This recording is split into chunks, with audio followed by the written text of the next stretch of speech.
Welcome to the Extra Mile podcast for bar exam takers. There are no traffic jams along the extra mile when you're studying for your bar exam. And now, your host, Jackson Mummy, owner of the Celebration Bar Review. Well, hey, everybody. Welcome to episode 289 of the Extra Mile podcast for bar exam takers.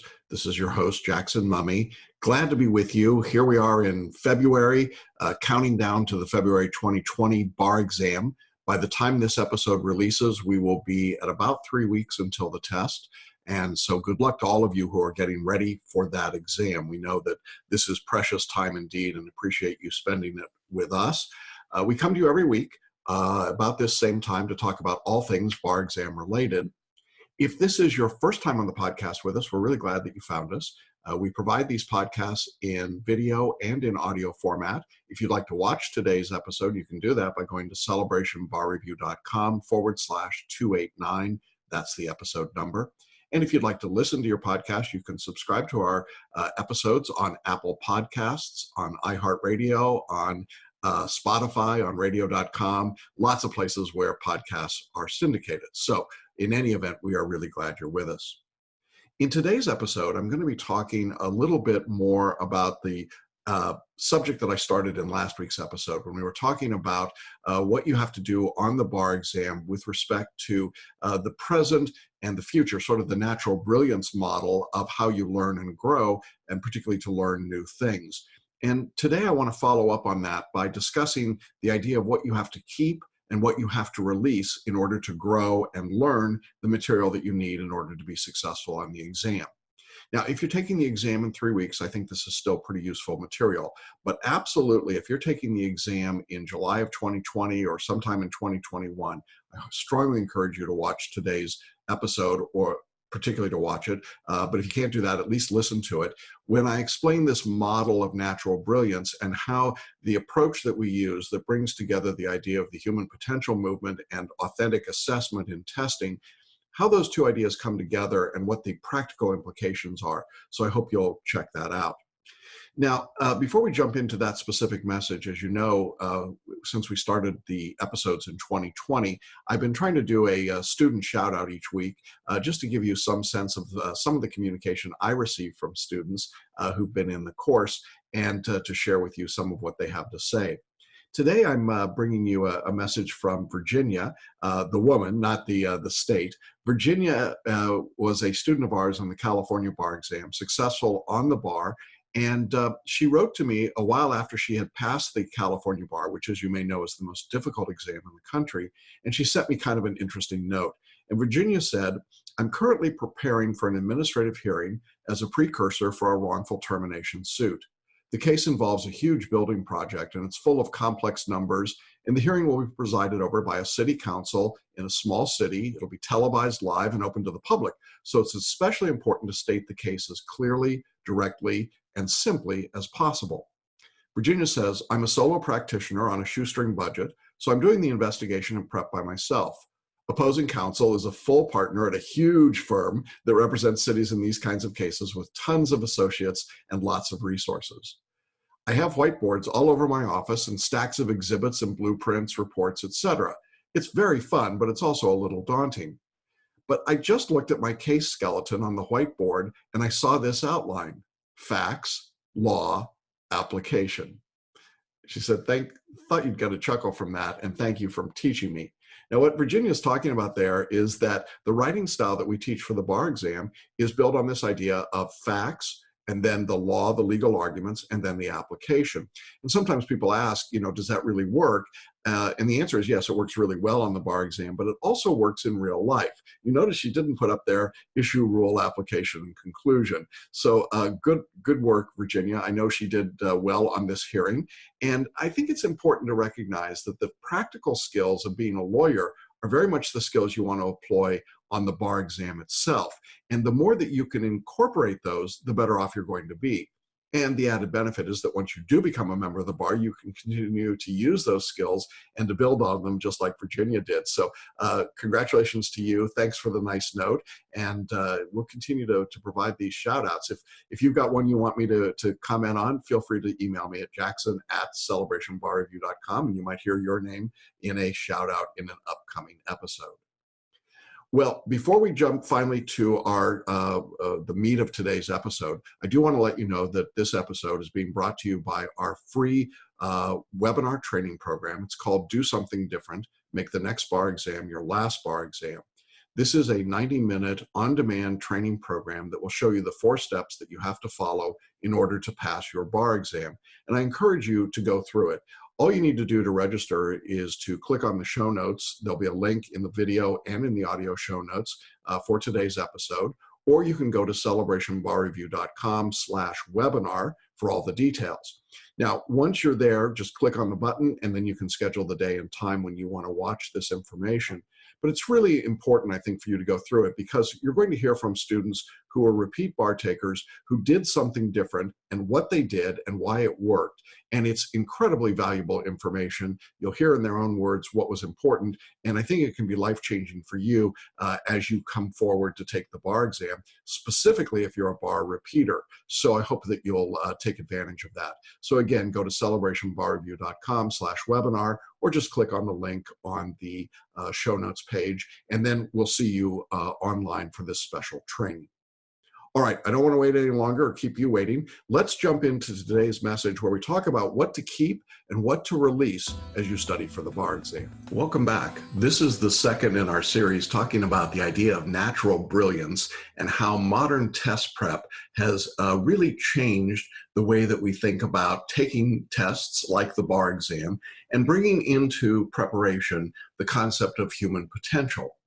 Now, in our last episode, which we'll link to, I described a model created by Paul Scheele at Learning Strategies many years ago and continuously and really impressively updated from time to time, including just very recently, to describe the nature of how people learn and how they grow. And we're going to cover a little bit of that if you haven't seen that particular video. But today, what I want to do is expand our discussion into something that's a little more concrete. What we're going to look at today are really 4 things: what you need to keep and what you need to release, and then what you need to achieve and what you need to avoid. We're going to look at 4 quadrants of the Natural Brilliance model, and each one of those ideas, keep, release, achieve, and avoid, have a corresponding place in the model. And I want to do that to show you how you actually study for the bar exam, what specific things you want to keep, what you want to let go of, what you're trying to achieve, and what you need to avoid as you study. And I hope that you'll find that to be useful. Now, to begin with, I'd like to go back and just briefly review what we discussed previously about the Natural Brilliance model and how it really brings together the 2 movements of human potential and authentic assessment. So you see on the screen there my very poor drawing of my version of a Venn diagram. Essentially what we were looking at here was this idea of the human potential movement, which came out of the work of people like Paul Scheele, but names that you would recognize like Tony Robbins, Oprah Winfrey, Jack Canfield, and others. And this movement essentially said that we already contain within us personal genius. We have great ability and great resources, that we are not some empty bucket to be filled up, but we already have incredible abilities and talents that reside within us. On the other side of the diagram, we had what I call the authentic assessment movement. This is the testing movement that began about 30 years ago or so. It was the work of Grant Wiggins and the work of Project Zero and Howard Gardner at Harvard and others that really looked at this idea of testing what you knew rather than what you memorized or what you could recite. Now, those 2 movements together, I think, came together in an unusual way to create this idea of the human potential test taker approach. And it's essentially where Celebration Bar Review lives, down in this center point. And it's important to you because if you've had trouble on the bar exam previously, I would suggest it's because you've been in a paradigm, a model that doesn't reflect any of this, that still acts as though you're being tested on an exam that's long since gone away and completely neglects what you really already know. So we talked about that previously, and then we created my very, again, poor drawing of Paul Scheele's model, and I'll show you what his model actually looks like. It's much more professional, but the basics of it were that we have the present and the future, and then I called it lack and abundance, but you could also call this negative down here and positive up here.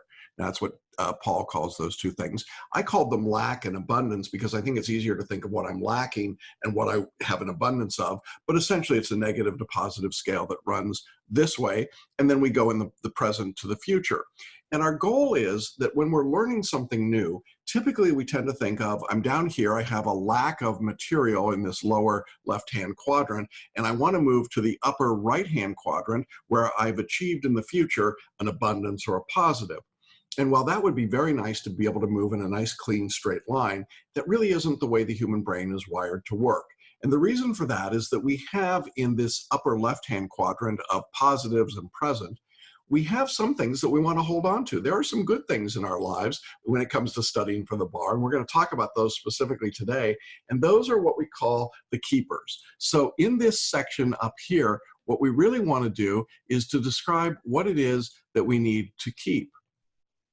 Now, in the lower right-hand quadrant, in the future, there are some things that we want to avoid, the things that might be bad. And if we make a change, we're always evaluating, would that change help me? Would it allow me to achieve something, which is what the upper right-hand corner is? And in doing that, that is an important part of what we want to do. So in the lower left-hand quadrant, we would call that the release. This is what we want to let go of. And we're moving to what we want to achieve. But at the same time, there are things we want to keep, and then there are things we want to avoid. And the whole process of doing that is not a straight line from one quadrant to the other, but in fact, it's a circular, or actually a figure eight to be more precise, that helps us keep some things and release some things, achieve some things, and avoid some things. So what we're going to talk about today is what those items specifically are. Now, you recall, if you watched the last discussion, we talked about some of the features of traditional test prep versus modern test prep, and some of the underlying assumptions between those two. And I'm not going to go over that in any detail. I simply want to point out that the goal of modern test prep is to bring us back to this natural brilliance model. It's to keep some things and then avoid some things, and at the same time, release and achieve. And so in doing that, that's what we're looking at and where we want to go today. So now, with that very brief background and review in mind, let's talk about the specific things that you as a bar taker have to do, the choices you have to make. And I want to start by talking about the things that you need to keep and the things that you need to release. And you may have some things to add to this list on your own, but I think it's worthwhile as a starting point. And these are all choices that you get to make. So on the keep side, I think that the first thing you want to keep is your legal knowledge. I think it's really critical here that you keep and hold on to what you already know. Many people come to the bar exam and they say, well, I don't know anything. That's not true. You knew enough to get into law school, and you knew enough to graduate from law school, regardless of when it was. You also knew enough to go through, and for many of you, to enter into practice. And you may not be in active practice now, or maybe you're in active practice somewhere else and changing jurisdictions. Doesn't really matter. The point is that you have legal knowledge. And whether or not that knowledge was a few months ago or a few years ago, it still resides. Remember that our goal and our thought process in the human potential movement is to look at all that you do possess, not what you don't possess. And we know that in the non-conscious brain, you have everything that you've learned. So you have legal knowledge. It's all there. You obviously want to keep that, and you don't want to destroy that or shred it or get rid of it. And I think that part is obvious. Let's stay on the keep side for just a minute and look at a couple other things that I think you want to keep. The second thing I would say that you want to keep is your common sense. And Really, this is such an obvious point, but so often what happens is that when we get to something like a bar exam, we lose our common sense. We start acting like we're zombies instead of thinking about problems as being real problems that exist in a real world. Your common sense is part of the skill set that a good lawyer has to have. And I think it's something that the bar examiners reward in the way that you answer essay questions and definitely the way you handle performance tests if that's on your exam. So to me, common sense is one of the things you absolutely want to keep, and you don't want to get rid of it as you're moving forward. So you want to hold on to that skill set you've got that tells you what makes sense and what doesn't. Another skill I think that you need to keep as you go forward is your analytical skill. And this is important, I think, because what often happens is that when we are in the world of law, we tend to be analytical. Now, maybe you've drifted away and you don't practice law, or maybe you never practiced law, and you've kind of lost touch with some of that analytical side.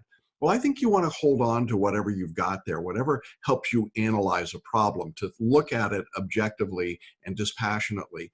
That analytical piece, that analytical skill set is something that you want to keep as you study and take the bar exam, not something that you want to shred and destroy.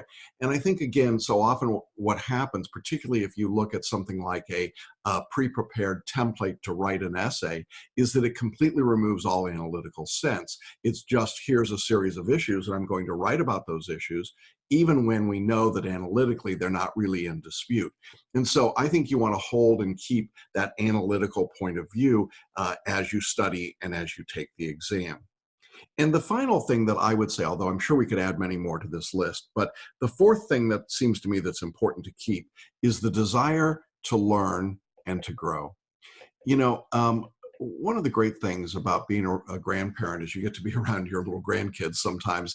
And I am always amazed when I'm around little kids, and we've got an 8-year-old, a 6-year-old, and a 1.5-year-old. And all three of those kids really want to learn. They love learning. They love learning about everything, whether it's how a frog eats another frog. That's what my granddaughter told me about the other day. Or if it's about just the colors, that's what our 1.5-year-old is learning about. Or if it's how to build something that's a Harry Potter Lego plan, that's what our 8-year-old is learning. Children love to learn, but somehow in our educational environment, we have sucked the joy out of learning, haven't we? I mean, think about it. There was a point where you just loved to learn, and then somewhere along the way, you had a teacher that just destroyed that in you, or maybe it was a family member or a friend. And slowly, piece by piece, in our legal system and our legal education system, we made learning just a horrible, awful experience. I had the opportunity the other day to talk to a 1L who's just finishing up their first semester of school. And like many 1Ls, she was so excited and so enthusiastic and had so much to talk about that she had learned. And I thought to myself, the real tragedy here is that if I come back and talk to her in another year or two, she's going to be jaded and cynical. She's going to be burned out. She's going to say, this is stupid and crazy. What am I doing? Why am I spending all this money? Somehow we manage in 3 years of law school or 4 years of law school to literally suck the joy out of learning. Learning the law is exciting. I say that as a law professor and somebody who obviously likes to learn the law and to teach the law. But, there's no reason, there's nothing inherent about it that should make it so awful that we say, oh, this is the worst thing you could ever do. So one of the things I think you have to keep when you're studying for the bar is this desire to learn and grow. I talk to students who come to me after being out of law school 30 years or more, and it's really interesting. Some of them approach the process with real apprehension and dread, but a fair number of them come back and say, this is exciting. I'm getting to stretch my brain. I'm getting to learn things that I'd forgotten or things that maybe I never discovered, and they love to learn again. Learning is a privilege. Learning is I think it's an absolute luxury in this day and age, but it's also a necessity. And so you want to keep that desire to learn. Don't let anyone burn that out of you. And if the way you're studying for the bar has been literally drill and kill, really what it's killing is your desire to learn. And there's something wrong with that. And you don't need to accept that, nor should you accept that, in my view. But instead, you should fight to continue to learn and to grow. So those are 4 things that, in my view, you want to keep: your legal knowledge, your common sense, your analytical skills, and your desire to learn. Now, when we talk about what you keep in the present, we also have to talk about what you're willing to release. In other words, what is in the present negative that you want to get rid of. We're moving again from the lack up to the abundance. So there are some things that I think we have to be willing to release. And this list could be very, very long as well, but I want to give you just a few ideas here. The first thing I think you want to release are your law school habits. You know, most of us created these habits in law school, regardless of when we went to school. It could have been recently or many, many years ago, but we created habits around how to study, how to take notes, how to process information. Now, I think that depending on when you were in law school, that technology has changed a whole lot of things. I took notes on using a very primitive method. It was called a pencil or a pen and a piece of paper. I know that today there are many other ways to do that. No matter what methodology you're using or technology you're using, however, there are some habits that you've grown into or that you had from law school. One of them might have been to take copious notes and then make extensive outlines and then work through those outlines in detail. Maybe you learned to study in a study group. Maybe you learned to study by looking at old exams that the professors gave. Maybe you learned to study by just recognizing that for some classes and some professors, all you had to do was show up in the class and participate. There were a whole series of things that were habits that you created. And you might say, well, what's the big deal? I mean, why wouldn't I want to hold on to those? Well, the reality is that none of those habits apply to the practice of and taking of the bar exam. Law school and the bar exam are two very different things. And one of the mistakes that people often make is they think of the bar exam as the ultimate law school test. It is nothing like that. The bar exam is actually the entry-level practice test, and that's a very different thing. You could be brilliant at law school and totally ineffective when it comes to the bar exam. In fact, I remember one of my most brilliant professors at Georgetown was a man who, by the time he had reached his late 20s, had a MD and a JD, both from Yale. He was brilliant, and he talked to the board. I mean, remember, this is the time of, this was the years when you didn't actually have technology, but he just simply turned his back on the class, and he just wrote and muttered to himself on the board. He was brilliant, but he was totally unaware of what was going on. And I remember at one point someone asked him, how do you file a motion in an evidence problem that we were looking at? And he said, I have no idea. I've never seen a courtroom. It doesn't connect with me at all. Well, he'd never taken the bar exam. He wasn't interested in the practice of law. He was only interested in the intellectual aspects of it. And there's nothing wrong with that. We need intellectual people. But we also have to recognize that the bar exam doesn't reward that as much as it rewards all those things I talked about on the keep side: legal knowledge, common sense, analytical skills, and so on. So some of the law school habits that you designed and created for yourself may be things you literally need to release. I also know that there are some emotional baggage that gets connected to law school. Maybe you had a particular instructor or professor that was really wonderful and you loved that course, and that would be great, but you probably had some that were horrible and caused you to hate that particular subject. And I hear this all the time from students who say, I'm no good at, and they fill in the blank. And when I probe that just a little bit, they say, well, you know, I didn't do well on that in law school. And then I say, how long ago was law school? Oh, it was 15 years ago. Okay, 15 years ago, maybe you ought to let go of that by now and move on. And so there are some law school habits that I think you have to get rid of. I certainly think your approach to study needs to be different, simply because if you're in a course like ours, we're not using those methodologies to help you get prepared. And so trying to combine that old methodology of memorize and recite with the new application of the test simply doesn't work. So I think law school habits is something you have to be willing to release. Now, I want to be even more specific about that. When we talk about law school habits, probably the most pernicious and I think the most dangerous is the writing style for essays, and it's called IRAC, Issue, Rule, Application, Conclusion. You've heard me talk about IRAC many other places if you're a follower of our videos and podcasts. And essentially, the IRAC style of writing was something that was developed at Harvard Law School in the late 1800s, early 1900s. It was a particular approach of a couple of professors at Harvard Law School, and it became something that, as they taught more people who then became instructors and professors, and they taught more people and more people, we had the Amway version of essay writing, and everyone was an IRAC writer. Well, IRAC writing has its value for law school, but it is not a writing style in the practice of law. And I would challenge those of you that believe differently to look at the legal work that you see, the memos that are written, the briefs that are written for the court. Look at any kind of legal writing, letters to clients, letters to opposing counsel. Virtually none of that is done in IRAC style. It's simply not what occurs. And it hasn't for many, many years.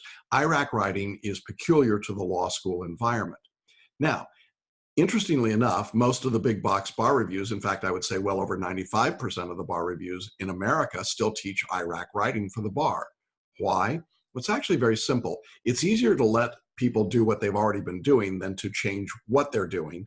It takes more time, more effort, more energy to turn and change that tide. And so it's frankly a business decision, not an educational decision. Go ahead and do IRAC writing. A certain number of you will pass the exam. This is the thinking of a big box bar review. And we have to do less work because you've already learned how to do IRAC style writing.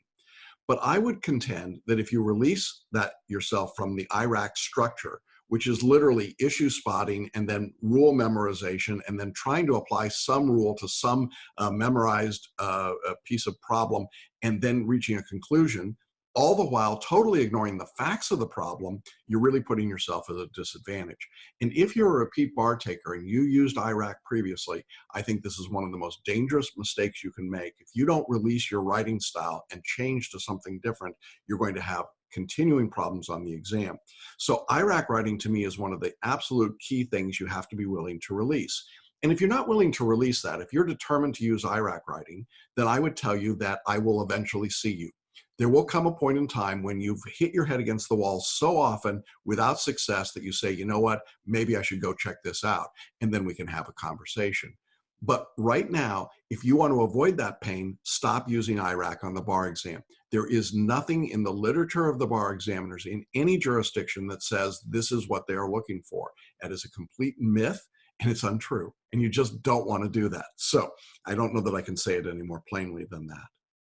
A third thing that I think you have to release is your insecurities. You know, we are insecure, aren't we, about so many things. I'm insecure about my writing and my spelling, apparently, because I can't get the letter U in there. But our insecurities about studying, about taking the exam are a big deal. You know, the bar exam is one of those places where you are evaluated. You are good enough or you're not good enough. It's a binary switch. And so all of the messages that we hear throughout our life about being good enough or not being good enough really come out when we take a test that measures our worth, and it opens the door to a career or it closes the door to a career path.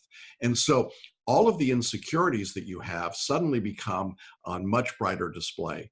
Oh, I'm not good at multiple choice test taking. I'm not good at essay writing. I'm not good at memorizing the law, right? I'm not good at all of those things, and they're suddenly in a white hot light, and you are very much aware of what you're not good at. But you know, the truth is, if you don't let go of those insecurities, you're never going to grow from that lower left quadrant to the upper right quadrant. It just won't happen. You have to be willing to let go of some of that and be willing to fail as you study and as you practice. I consistently remind students that it's okay to fail in practice. That's how we learn. It's failing on the exam that would be unacceptable. And even there, failures can be helpful. They can be instructive. But if we are so insecure that we're unwilling to take a risk, then we have a real problem. And a great deal has been written about this. It's sort of the mindset that a lot of people come to life with, which is, I can't afford to fail. And because they can't afford to fail, they never take the small risks that they have to grow. And so the mindset becomes very passive and ultimately very self-defeating. So I think you have to be willing to put your insecurities outside, release them, and be prepared to be a little bit bad. When you write a way that's different than IRAC, it's not going to be good the first couple of times. And that's all right. It's part of the learning process. Remember, you want to keep that desire to learn. Well, that means you have to be willing to grow and to occasionally not do as well as you'd hope. I think something else that you have to release is the feeling of failure.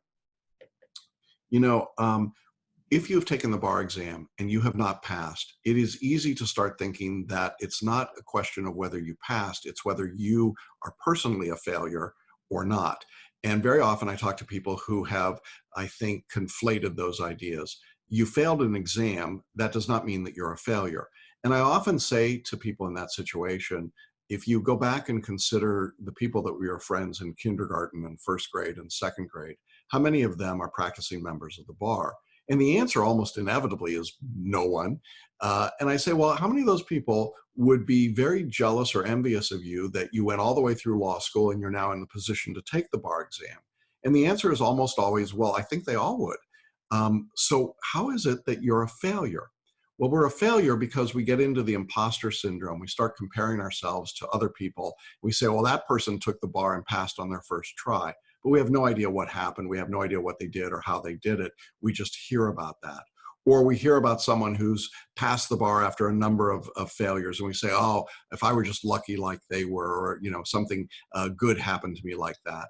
And we continue to beat ourselves up over our own failures. But the reality is that we said that this was all about the choices you make. And one of the choices you have to make is that you have to be willing to release feeling like a failure. If you go to the bar exam feeling like you are already defeated, like you are a failure, I can assure you, you will get a failing result. It happens consistently, and it happens over time, and it always happens. On the other hand, if you go to the exam feeling like you're a winner, feeling like you're successful, well, it doesn't always mean you're going to succeed, but the odds are much, much greater. And I see far more people who are successful with that feeling than I ever see anyone. In fact, I can't remember a single person in 30 plus years of teaching who told me that they were going to fail the exam. They felt like a failure and then went in and passed. It just doesn't happen. And so I think that you have to be willing to release that feeling of failure that you've got. Now, there are some great tools to help you with that, things like meditation or the Paraliminal recordings that we've got with learning strategies. And I really encourage you to check those out because they're great ways to get past that blockage or that internal dialogue that you might be having about being a failure. Thing that I want to add to this list of items that you need to release. And as I said, I think the list could be much longer, but this final item is the need to know it all. Oh, that is such a big thing.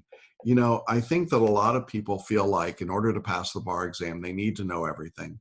They need to know all of the law. They need to know all of the rules. They need to know all of the elements. They need to know all of everything.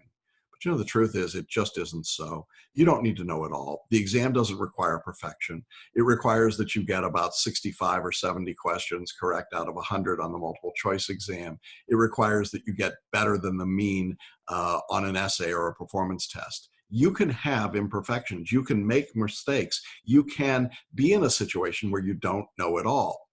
I've been doing this a long time. I've been making this my life's work. I wouldn't even begin to claim that I know most of it or enough of it in some cases sometimes. Certainly would never say that I know it all. And it's just not necessary to know it all. When you set a standard that's that high, what you're doing is giving yourself an out, an escape hatch for failure. When you say, well, I have to know it all or it really isn't going to be successful, what you're doing is telling your non-conscious, we're not going to pass. I know I'm not going to pass. And the way that I'm going to fail and be able to live with myself is I'm going to say, well, I just didn't know enough. I didn't know it all, and therefore I failed. Because that's easier, truthfully, to discuss than to say, I gave it everything I had and I fell short. And so what happens is we create this false standard or benchmark, and then we know we can't meet that benchmark. And so when we fail, well, that was expected, but it was because we didn't know it all. So I need more time to study, or I need better materials, or I need a better tutor, or I need to write more essays or do more practice questions. Well, maybe you need some of those things, but you certainly don't need it all. You don't need to know it all, and no one expects you to know it all. You do not have to be perfect. So you have to release that idea that you have to know it all if you're going to be successful. All right, well, let's put these back into context again. When we talk about what you have to keep and release, we're really talking about what happens in the present, and it's the choices that you make. The present positive is what you keep. It's the good that you now have. These are good things. We want to keep those. When we think about what we want to release, that is the present negative. It's the things that we have to let go of now. It's the unwanted things to let go of. But that's only half of the story. So what I want to do next is talk to you about the future and what we want to achieve and what we want to avoid. All right, so now we've talked about what we wanted to keep and release, but now it's time to talk about the future. And when we think about the choices in the future, there are really two ways that we want to consider this. In the upper right-hand quadrant, we want to talk about desired outcomes, what it is that we want to achieve when we're studying and taking the bar exam. And we also want to discuss the potential unwanted futures, the things that we want to avoid. So I want to go through those again with the idea of the bar exam specifically and give you some ideas, and certainly you may have some things to add for yourself. Let's start on the positive side. Remember, when we talk about achievement, this is one of the areas that we would think is future positive. And so the first thing that I think we want to achieve is a better expression of skills. We want better skills. We want to be able to express ourselves better as a writer, as a multiple choice test taker, as a better developer of a performance test. So one of the goals as we look at the future is to achieve better expression of the skills that we have. Now, this means taking some of what we learned before, some of what we know, but now learning to do things in a new way, learning to write a better essay using fact law application instead of IRAC, learning how to use photo reading to help us develop a better understanding of the material in a performance test, or how to answer a multiple choice question more effectively.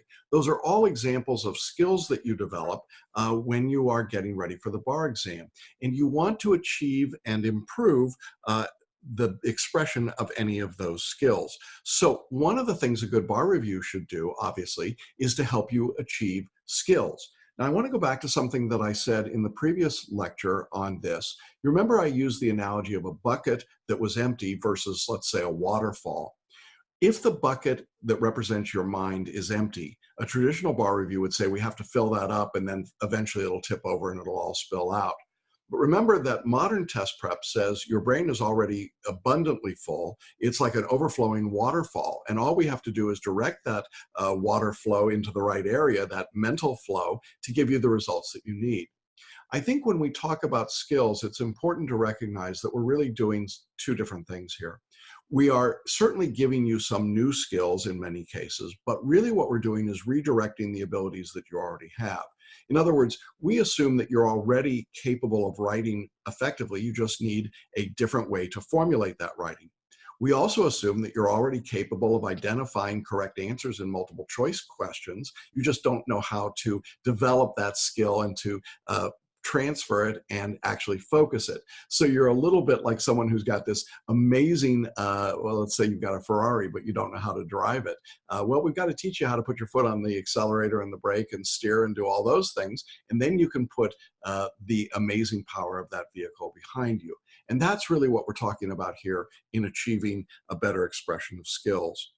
Something else that I think you want to achieve as you look towards the future is that you want more efficiency in your study. This might surprise some of you, but I think that one of the things that we see most often is that people really don't recognize what it takes to study efficiently for the exam.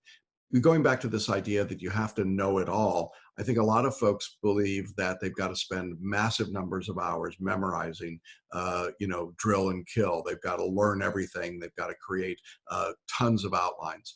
It's not an efficient way to study. In our course, as we talked about last week, you need about 250 hours of study. That's about half of what a traditional bar review requires. And the reason is it's just more efficient. You can achieve efficiency in your study. How? Well, one tool is to use photo reading, something that we recommend. That allows you to read an outline for a bar exam subject in 15 minutes instead of 10 hours, which means you can read it a whole lot of times and still have time left over. Another form of efficiency is creating mind maps rather than trying to take traditional notes. The reason is that mind maps grow, they're dynamic, and they allow you to build as you're learning. They are a more efficient style of learning. And there are a lot of other efficiencies that are built into a course like ours. They're all predicated on the idea, however, that you already have all the information that you need, and we're just focusing it. We're helping you pick out what you need.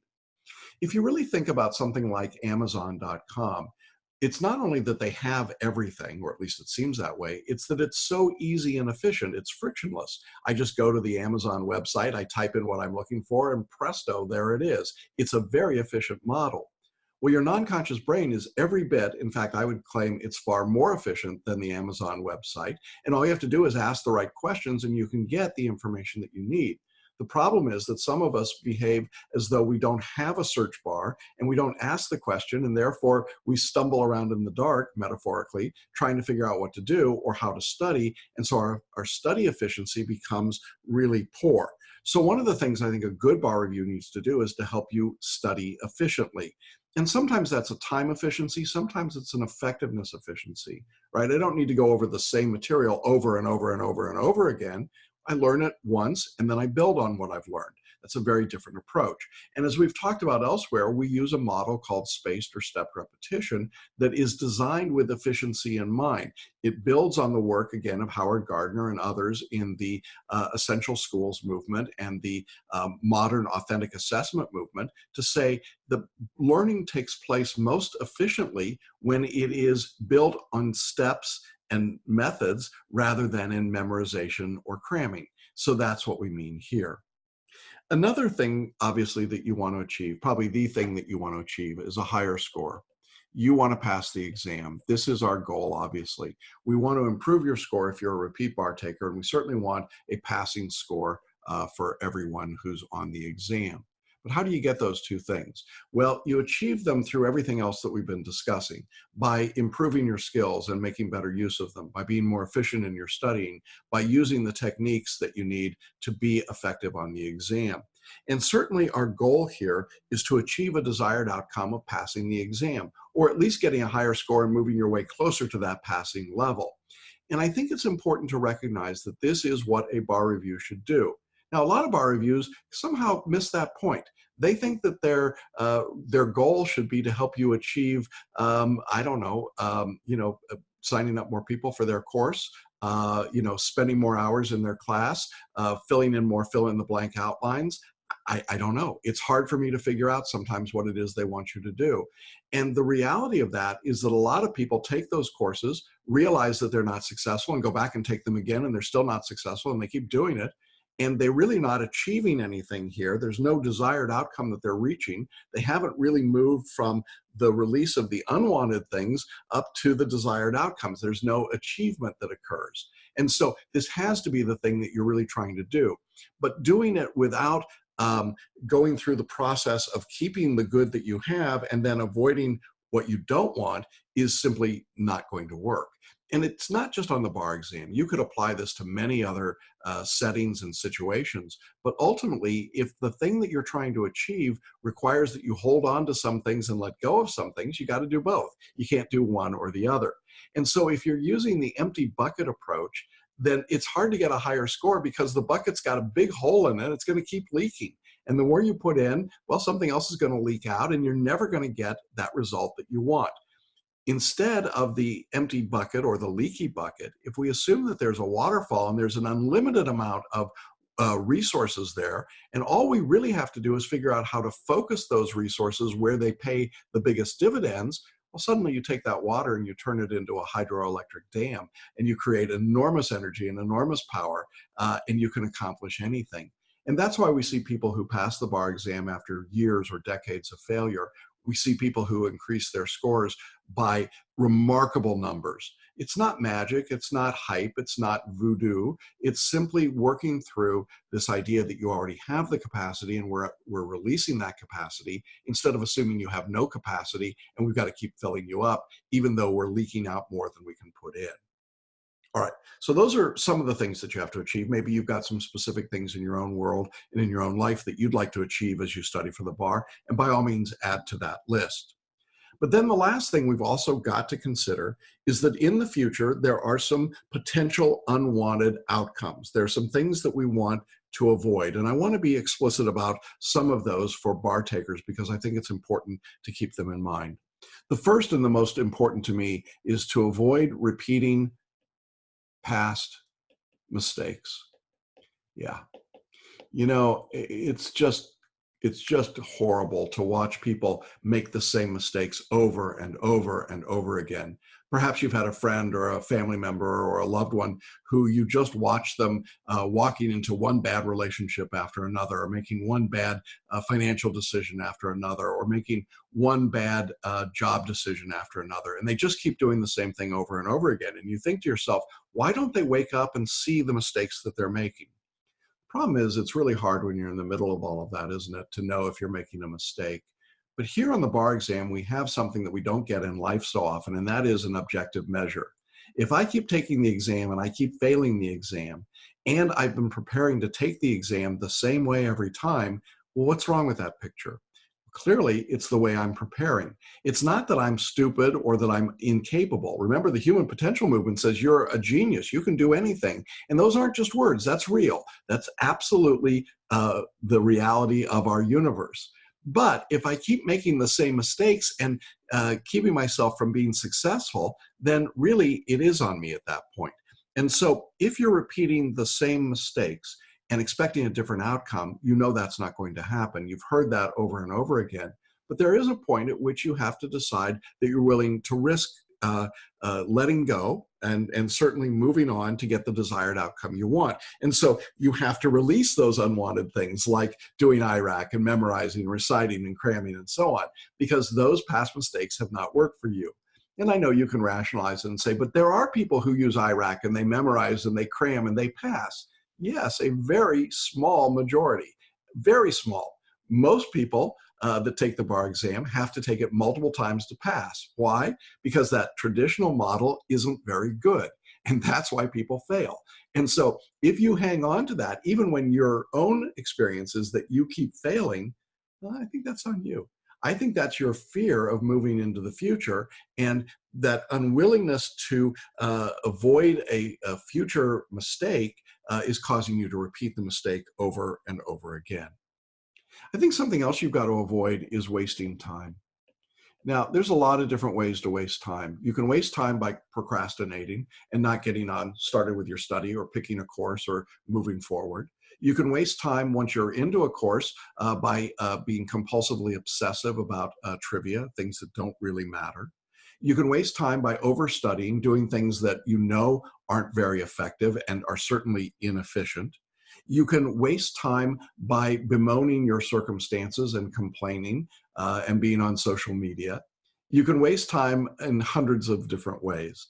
But ultimately, if you're going to be successful, you have to avoid wasting time, because there you have a limited amount of time to study, and you certainly have a limited amount of time in the actual taking of the test. And so wasting time is one of the things that I think as we look to the future, you have to be willing to avoid. You have to give up that notion, and you certainly don't want to waste your time as you study, as you prepare, and as you take the exam. I think that's a pretty obvious item. And then the last thing I want to talk about avoiding is I think you need to avoid this idea of being unable to move on.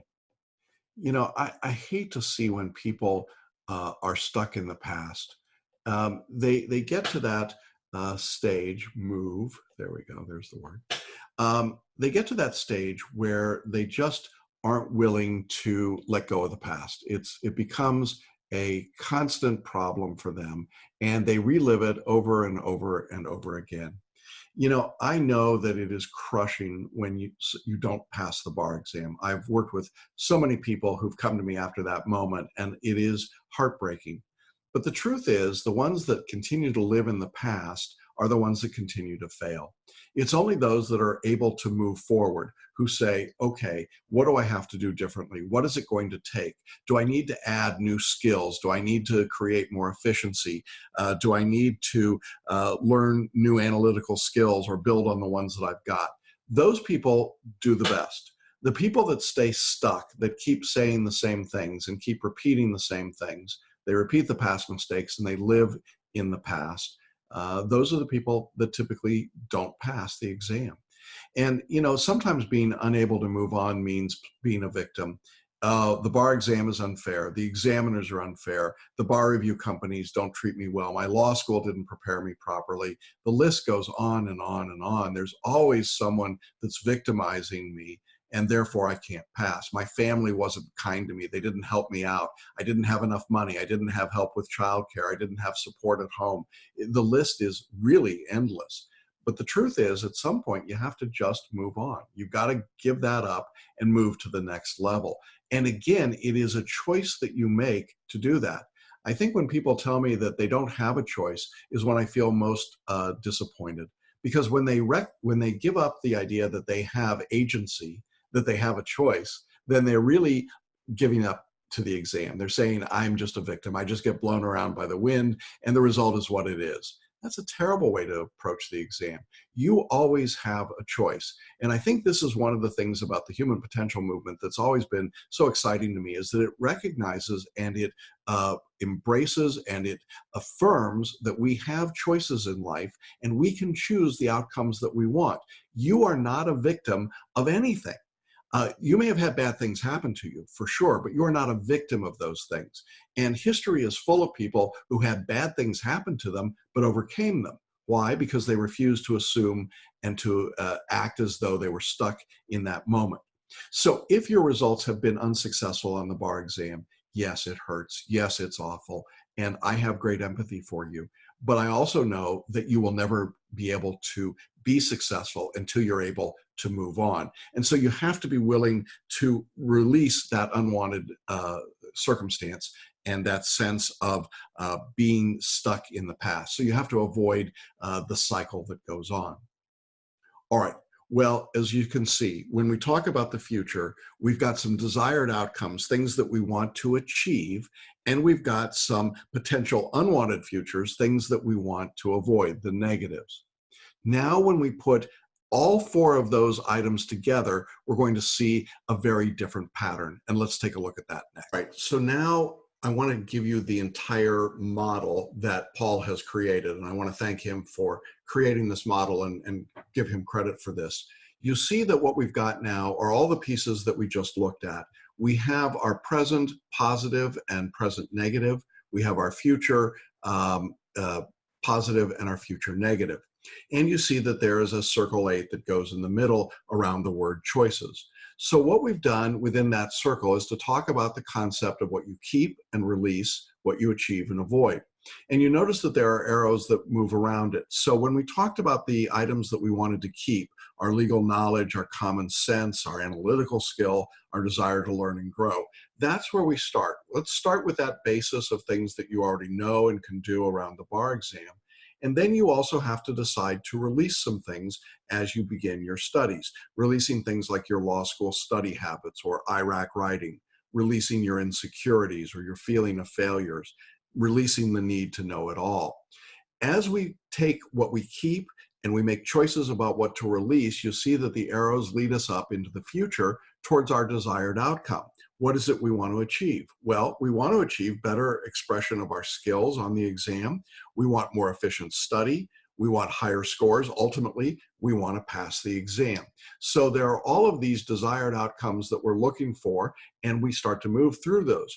But as we move towards those, we also want to avoid some unwanted things in the future. We want to avoid repeating past mistakes or wasting time or being unable to move on. And so the cycle repeats itself. In order to do that, there's some things we keep, some things we release, and so on. But you notice in the middle of that is the word choices, and I want to keep emphasizing that. All of these are choices that you get to make about your studies. And as you're preparing for your bar exam, remember that they are always your choices. Nothing is forced on you. Nothing is required of you. There is no circumstance in which you have to meekly accept these areas. What you do from here, the choices that you make, what you choose to keep and release, what you choose to achieve and avoid, is ultimately up to you.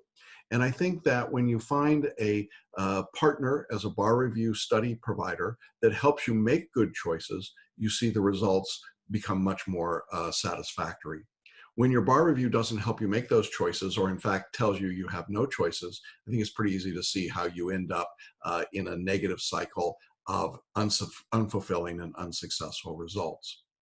So that's really what we're talking about here. It's the natural brilliance model. It's the way that the human potential movement intersects with this idea of what testing is like on the bar exam these days, in order to help you recognize that there are choices available to you. And one of those choices that we think is important is what bar review course you select. And so we invite you to contact us.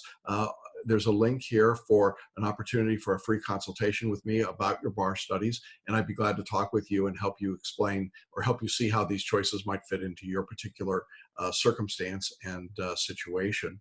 And I invite you to consider that as you prepare to take your upcoming bar exam. Ultimately, I think when you make the right choices, what happens is the desired outcome, passing the bar exam, becomes much more likely than when you ignore those opportunities and you get stuck in a cycle of failure. And that's obviously what we want to avoid. So I wish all of you great success in the future. I hope that you allow your natural brilliance to come out, that you allow the potential that resides within you to really express itself to its fullest. And in doing that, I know that the result for you is going to be successful. Well, that's it for today. I hope that you now see that you have some choices available to you, choices about the positive and choices about the future and things that you can do. And you can draw from both the positive and the negative in the present and the future in order to decide what to keep and what to release. We'll be back to you again next week as we get even closer to the February 2020 bar exams. Hope everybody has a good study week. Want to just remind you that if you're taking the exam in July 2020 or anytime in 2021, our free training webinar, Do Something Different, Make the Next Bar Exam Your Last Bar Exam, is for you, and it's completely free and available on demand. You can watch it the day and time that meets your schedule. And all you have to do is register right here on the show notes or by going to celebrationbarreview.com/webinar. Okay, everybody, have a great week. We'll see you again next week, and keep studying and keep making progress along the extra mile. Thanks for listening to the Extra Mile podcast for bar exam takers at www.celebrationbarreview.com.